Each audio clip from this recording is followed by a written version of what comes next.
Okay. Hello, friends. It's Bachand, and I am here to talk about social media, Instagram a little bit more specifically, but I wanted to just kind of basically go over a little bit about social media in general, optimizing your profile, and a little bit about stories. I'm going to actually upload a story so you can kind of see what I do, because I feel like a lot of people get tripped up there, like not knowing what's what or how to use it or what to do or how to find things, do that. So I'm going to upload a couple of slides to my story towards the end of this training, but that is kind of what I'm going to cover here. And then if you guys want something more in depth on a certain area, I can do that too, if that is a need. But basically, social media in general, right?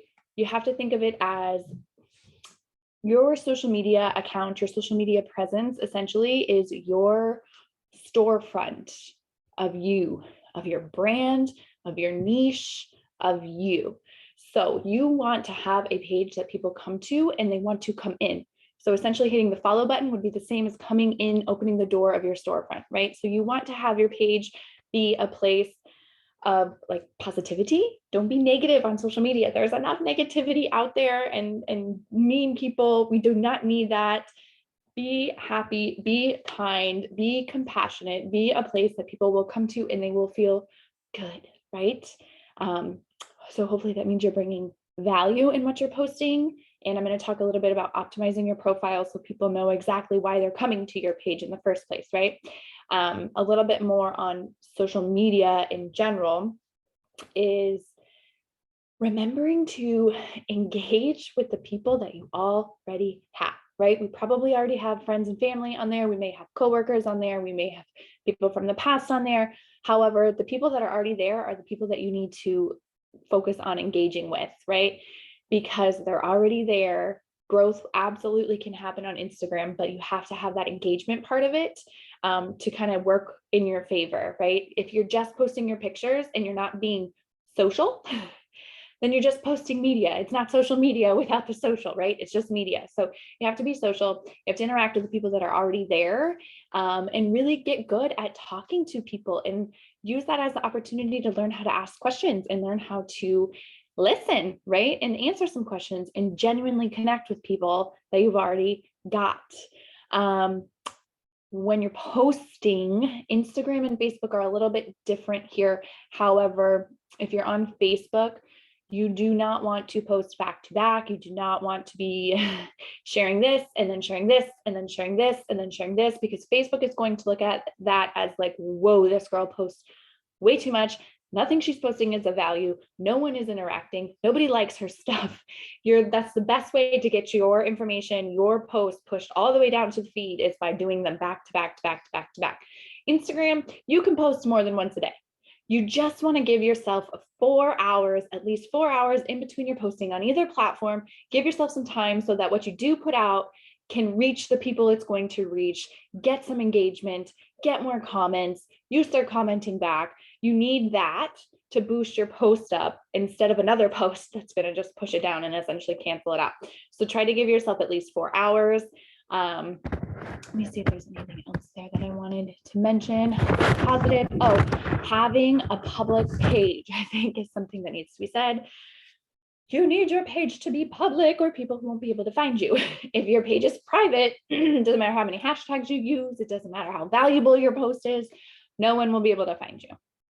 The only people that are going to see it are the people that are already following you, and that is all. Your current followers won't even be able to share it to their story if your page is private, so you have to have a public page. It kind of is a no-brainer. Some people don't want to share with their children. You don't have to. You can make a new page if you want to. It's a little bit harder to do it that way, but just know, however you do it, your page has to be public. You have to have a public page. And then I wanted to talk a little bit about the different kinds of posting and features, things like that on Instagram, and kind of how they work to building a brand, to hopefully converting some followers to customers, right? Because that is essentially why I use Instagram. That is why most of us have created a social media account, have tried to figure out what our niche is, and are trying to bring value so that we can serve people. And eventually that will turn into a sale. Because some people will say, like, I don't like selling things. You know what?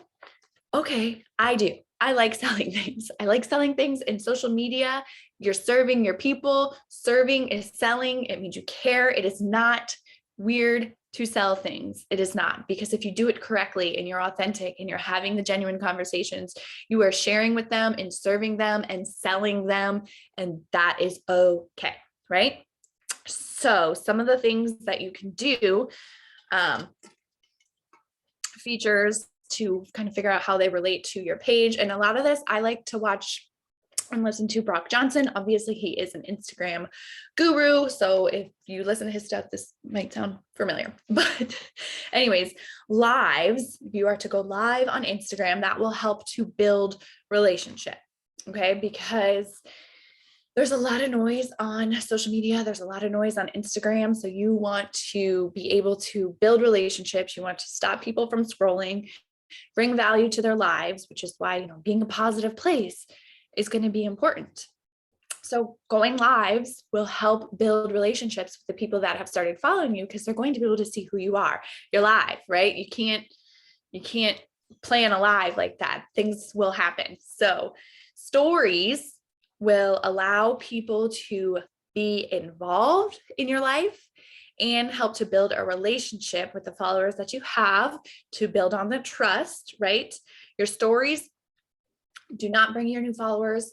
Lives can often bring new followers, because if your page is public, again, if you're talking about something that someone finds valuable and they share that to their story, all of their network is going to see that. Okay. So lives can bring followers. Stories will not necessarily bring followers. Stories are where you're going to connect, let people in, show your day-to-day life. You don't want your stories to just be a whole bunch of random things, because nobody wants to just look at a whole bunch of random things, right? You want to be bringing value in your stories as well. Funny things in your stories. Polls in your stories are huge. Polls. One of my favorite things is like, which nail polish color should I choose? Or what should I have for dinner? Or what book should I read? Any kind of poll, anything where you can have somebody give their opinion is gold, because everybody likes to give their opinion. Everybody likes to give their opinion. I promise you, people want to give you their opinion. So if you give them the option to do it, they will do it. Stories, yes, they have more freedom as far as if you have a niche specific page, right? Meaning you're only posting in your specific niche, which mine is autism. I'm an autism mom. That's what I post about, but that's not what my stories are all about. You watch my story, you're going to know that I like to eat a lot of bagels, right? You're going to know that we go to horseback riding. You're going to know that I go line dancing. You're going to know what I'm doing on a day-to-day basis, right? Because I share that. Therefore, I build trust. I have conversations with people because they know that I'm a real person behind this autism mom account, right? Let's see. Okay. Your feed post, which if you don't know what that means, when I say feed post, you will know. On Instagram, it's recommended to have at least one feed post per day that is either adding value or very specific niche related, right? And if they're both, that's fantastic. So a feed post is going to be alive. It's going to be a reel. It could be a carousel post. It could be just a single picture post, but anything that ends up on your feed, that is a feed post. So I have also created a little graphic that I'm going to share here with you guys to kind of really go over like optimizing your profile and how you should have it set up. And what I mean when I say your handle is different than your name and what all that means. Okay, so your Instagram username, your handle, your at, when someone's like, oh, are you on Instagram? I'd be like, yeah, I'm the Mama Bee, right? That's how they would find me, by typing in at the Mama Bee. They would find me. Now, your Instagram username should have your name in it or be really, really close to it, and really clearly, if it's not your name, it should clearly represent you. Okay. Mine does not have my first name in it, but I can tell you right now that people out in public will call me the Mama Bee because that's who they know me. That's what I am on Instagram. They follow me there. That's me, right? I've been the Mama Bee for so long and it fits me. I'm a mama, like that works for me. So you can play off of letters, you can play off of words. A lot of people will put this is, it's the one and only, or you can play off of Mr., Miss, play off of your names, the letters of your names, and like what would work. Because you want it to be easy to remember too. So that when someone's like, oh, you know what? I just saw that this girl posted this thing, you have to see it. And then they know who you are because your name sticks. It's easy and it represents you as a person. So your profile picture should be just you, only you, not you and your kid, not you and your husband, not your whole family, not you and your cat, not a cartoon, just you, right? Not a bird, not a flower, you, your face, you, it should be you, because that is quite literally the face to the name. You know what I mean? Like that way they know who they're following when they come to your page. If it's, a picture of your family, they may not know if it's you they're following, if it's your husband they're following, if it's your 5-year-old they're following, like whose page is this, right? So just you, a selfie, a clear picture of you, right? And now this is something I wanted to point out, is that an Instagram name is different than your Instagram username or your handle, right? Your handle, your username, that's how people find you.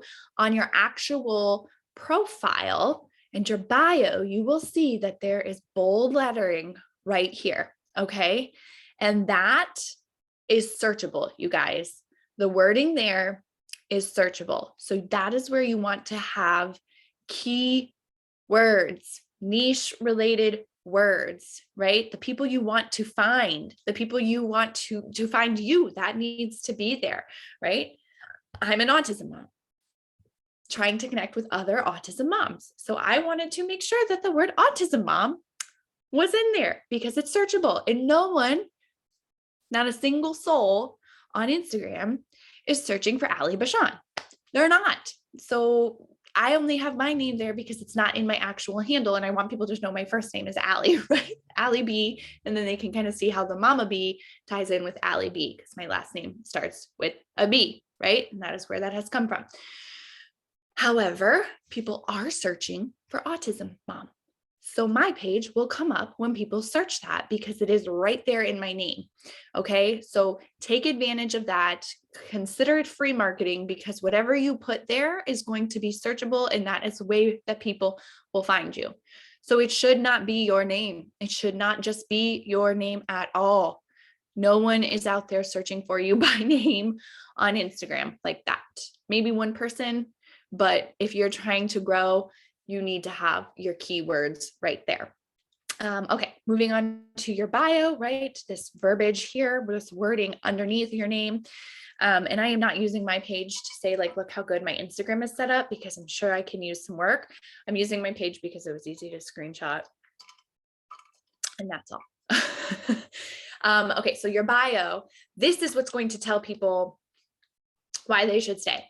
This is what's going to tell people what you do, who you help, and how. So having the help statements are huge, right? You can see mine says helping moms transform the anxiety of a diagnosis into knowledge and hope. Okay. So that kind of sums up who I'm looking for, who I help, who my content is going to relate to, like who's going to benefit from following my page are moms who are going through an autism diagnosis. Okay. So you want to put in there who you help and how, or have a massive value statement. I don't have an example for that because I don't have a massive value statement myself. That would take a lot of thought for me to put. So I'd rather go with the who I help and why, because that's easier for me. It's easier for you to think about it and nail down like, well, who do I want to help? Who do I want to draw to me? And then you kind of go based off of that, right? Who is in your niche? What type of person is in the niche that you're related to? Like, who is it you're looking to reach? That is who you want to have in your bio, and how you're going to help them, what you're going to do for them, and why they would want to stick around and follow you. Okay. Highlights. Now my highlights on my page are not good. And I know this is a weakness. I need to take the time to set up my highlights, but highlights can be so useful. So I am slacking and missing out because I could have a whole bunch of references there. That's exactly how you can look at your highlights, is a reference for your people to go back to. If somebody asks you a question, you can be like, oh, you know what? Actually, blah, blah, blah, blah, blah, and check out my blah, blah, blah highlight on how I curl my hair, right? Whatever, something like that. So they can go back and then they're going to watch your highlights because it's all there. So people like that. I go to pages and I watch their highlights all the time to see like what they're doing or what kind of person they are. Like, do we vibe well? Would we vibe well? What can I learn from them? What kind of stuff are they sharing? The highlights can be so good for your network. And then, okay, the last thing on here is the profile grid, right? So all of your posts, your photos, your reels, your videos should bring value to your network in your specific niche. They will all end up on your grid. So all of your pictures, that is your profile grid. You can see here, this button will take everyone to the reels that you have made. This one will take everyone to any videos that you've done, any lives, things like that. And this one here is any photos that you are tagged in, so people can see that. So kind of just going back, looking over all of this. If you don't have your Instagram set up like this, I would say to go ahead and talk with your sponsor or a friend and figure out how to adjust it so that you can start bringing value, so that you can start reaching the people that you want to reach, because make some changes and you will see like more people will start finding you and more people will start engaging with you, but you have to make sure you're engaging back as well. Another thing is like shares can be huge. So if you're bringing value, if your posts are valuable to other people, they'll be able to share that. And then again, their whole network is going to see your information because you brought value and your page is public. So they're able to share it. Let's see here. Yep, your name is searchable. Okay, so that is kind of all I was really going to share as far as like how to setting it up. This is kind of more of a basic training. I'm kind of testing out the waters and seeing if this is something that you guys like and want me to like dive deeper into. So I figured I would share a little bit on stories, because stories is where it's at. Stories is where people will relate to you. So stories is also where you can create habits. Excuse me. People really love habits. They love consistency. They love to see the same thing. They love to know what you're doing, right? For a long time on my page, people will know that I get up in the morning, I read my Bible, and then I have a bagel, right? Times are a little bit different now because I've kind of been doing intermittent fasting, but nonetheless, they know. They know that I like bagels so much that people now tag me when they have a bagel. So let's go to Instagram, and I don't know what that is, don't mind her, but we're going to talk about stories. So I'm hitting this button right up here, this plus. I'm going to go to story. So this will bring up with what do we want to add to my story? You can see all of my pictures in here.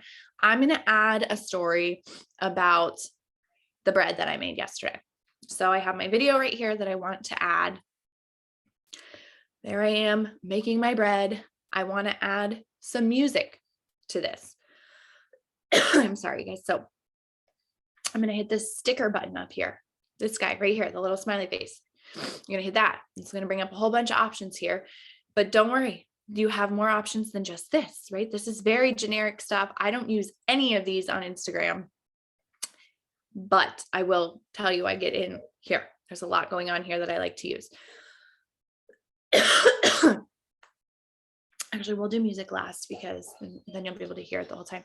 So I'm going to add a GIF, right? I want to add something on here about baking. Sorry, my kid's mad. So let's see. We'll go handmade with love. Okay. You can change the size. I'm literally just have my fingers over it, pulling it bigger and smaller. Oh, careful though. Don't delete it. So just know like your stickers aren't stuck. You can move them all around your page. Let's see, what else would I want to put on there? Sometimes my phone does that where it takes forever. And I'll put a little whisk because why not? And we can put some music on here. So we're going to hit music. I'm going to type in Tundra because I like their sounds. You can hear what it is going to be. So Add that. Here's what I do for my music, because I personally do not like the way these things look at all. So I shrink it down as small as I can, and I put it up here under my picture in the corner. So then you don't see it, but you still hear it. And when you're watching it on my story, you won't see it either, but you'll be able to hear it. So I'm going to go to the next one. I need to add the same song so that it carries over. Here's something you need to do when you're adding music. You need to make sure that it flows throughout your slide. You don't want to have the same 15 seconds playing over and over.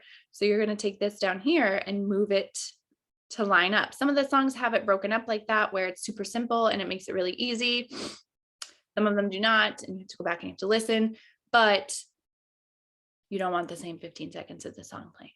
So then again, I'm going to shrink this down, put it up there, and now you won't be able to see it. And then I'm going to type.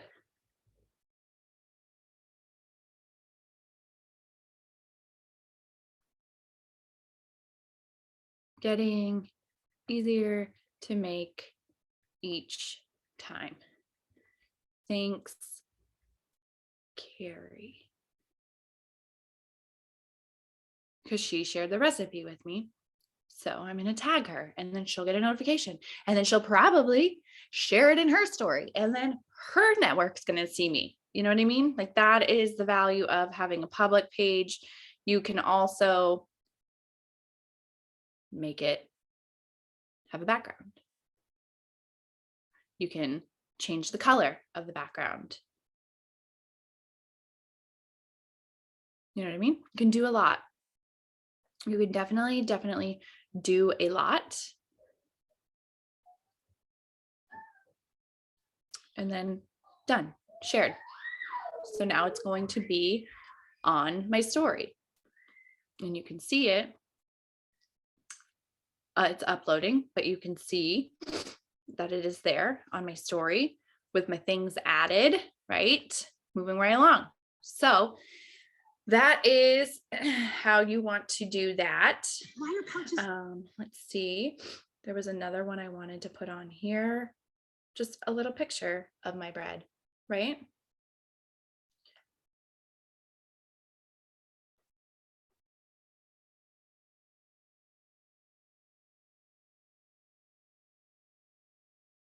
The bread. Okay. Not ride. Rise. And then put it right here. Okay, my child is screaming in the background. Hopefully you guys can't hear that. Sorry about that. There we go. That's all I'm going to put on there. And then if you'll see down here at the bottom, you can do your stories, which mine you can see is connected to my Facebook. It has a little F there because there's no reason to do twice the work. Everything I do on my Instagram story is going to show up on my Facebook story because they are connected. If you're not connected, you're missing out. Connect them, because everyone on Facebook is also going to see this. Everyone on my Instagram is going to see this. Everyone on my Facebook is going to see this as well. So connect your stories. Down there at the bottom where it also says close friends, you can go through and pick out some of your close friends that you would want to share. Like if you want to go off on a rant at all, or you only want to talk about something kind of personal and you want the close friends to see it, you could click that and it would upload. You would see it, but only your close friends that are selected would be able to see it on your story. If somebody's not your close friend, they're not going to see that slide. So that's kind of a nice thing as well. If you want to do that, I don't ever really do that. Now that is there. Let me see if there's anything else that I wanted to show on here. I don't think so. Just really that there's so many different things you can do in stories. Using the polls is going to be huge, because again, that is going to be how people will interact with you. So let me just show you where those are and the types that you can use. You're going to, again, go under the sticker button, the guy with the little smiley face. I don't know why it looks like it's lagging. So hopefully this is working, because it doesn't look like it's working on my end. I'll be so bummed if it's not. But anyways, there's a poll option where you can do yes or no, and always change those to 2 positive responses. So you can change those, you can drag those. That's a good one. Then there is the slider bar, which you can put a question there and have people slide it. Like how much do you love baked bread? They would slide it up however they want to do that, which is nice because people really have to slide that. So they are really engaging with your page when they slide that, not accidentally clicking your poll. And then you can also do quiz. This is fun. I like to do this one because you can give people different options, different opinions to express, and they will pick which one resonates with them. What else is good? Link, you can link things up. You can ask questions. There's a question box. Ask whatever you want to ask me, that kind of stuff. So that is a fun one as well. You can also do, give me your address if you want to try a sample, that kind of stuff after you do a story. Now, let's see, I'm gonna get out of here. Hopefully that all will catch up because it looks a little laggy on my end. But nonetheless, that is kind of what I've got for you. Like I said, I can go a little bit further into some more details if you want for certain areas, but I thought I would kind of start out with pretty general, basic overview of Instagram and then kind of go from there. So hopefully this was helpful. If you have some questions, let me know. A few of my favorite apps that I like to use to make my social media life even easier are a color story and cut story. So a color story and cut story. Those are the two apps that I use for editing, for scheduling, looking at what my grid is going to look like, and what I use to speed up my videos. That is another thing, is when you're in your stories, you want to show your face for at least 15 seconds, but maybe don't go more than 4 slides because people just don't pay attention.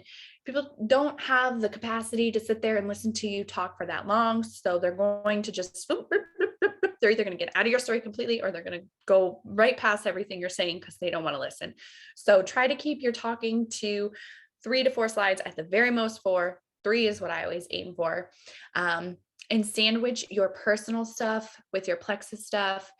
I will, making bread is a pretty personal thing. So I will somehow work Plexus in there after that and then follow up probably with, horseback riding or something like that after, to kind of sandwich in how I use Plexus throughout the day, right? So that kind of thing. So if you have other questions, let me know, and hopefully this was helpful. Okay, bye.